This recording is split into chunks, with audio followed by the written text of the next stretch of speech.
الذي خلق الموت والحياة ليبلوكم أيكم أحسن عملا।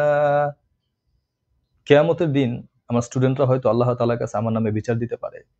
এই লোকটা তার ঘন্টার পর ঘন্টা ভিডিও ক্লাসেস আমরা দেখেছিলাম, যেখানে সে আমাদেরকে শিখাইছে দুনিয়ার জীবনে কাজে দিবে এমন কিছু কথাবার্তা, আখিরাতের জীবনে কাজে দিবে এমন কিছু তো সে আমাদেরকে শিখাইলো না।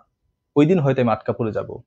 সেই দিন নিজেকে বাঁচানোর জন্য আমি বিজ্ঞ আলেমদের সাথে থেকে যে কোরআনের আয়াতগুলো শিখেছি, যে হাদিসগুলো শিখেছি, ইসলামিক যে কনসেপ্টগুলো শিখেছি, সেইগুলো ধারাবাহিকভাবে আমার স্টুডেন্টদের কাছে এইভাবেই ভিডিওর মাধ্যমে শেয়ার করার চেষ্টা করব, যেন এই জিনিসটা ওই কিয়ামতের দিন আমার নাজাতের কারণ হয়ে যায়।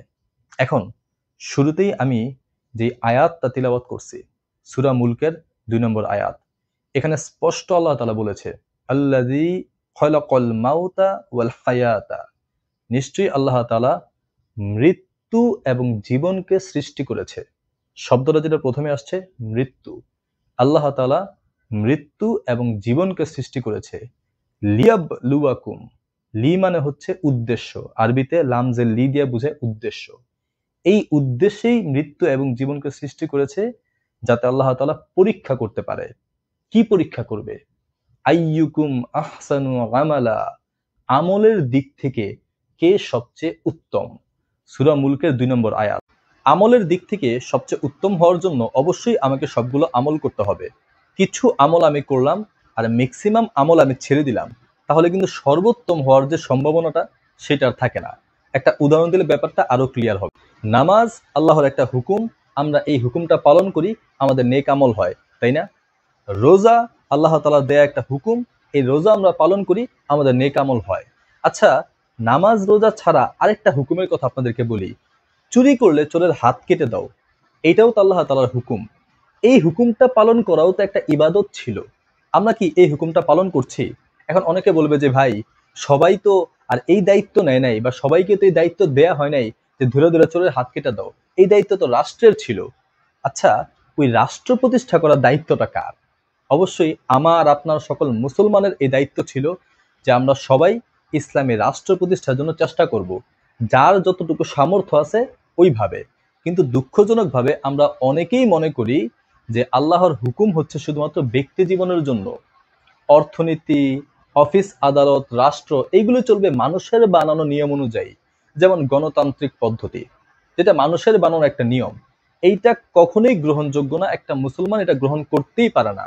একটা মুসলমানের একটাই লক্ষ্য, সেটা হচ্ছে আল্লাহর হুকুম অনুযায়ী রাষ্ট্র পরিচালিত হবে, যত বিচার কার্য আছে সব আল্লাহর দেয়া বিধান অনুযায়ী হবে।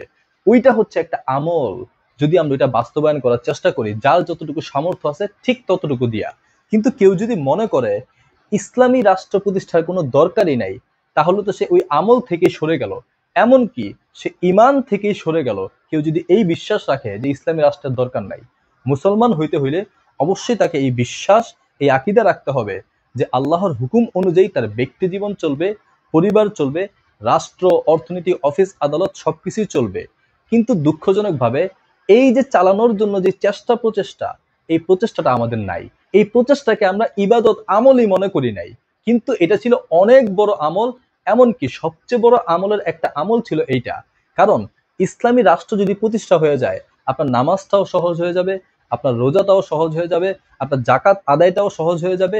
ওই যে হজ করার জন্য যে কারি কারি টাকা লাগে, ওই কারি কারি টাকাও লাগবে না, আপনার হজটাও সহজ হয়ে যাবে।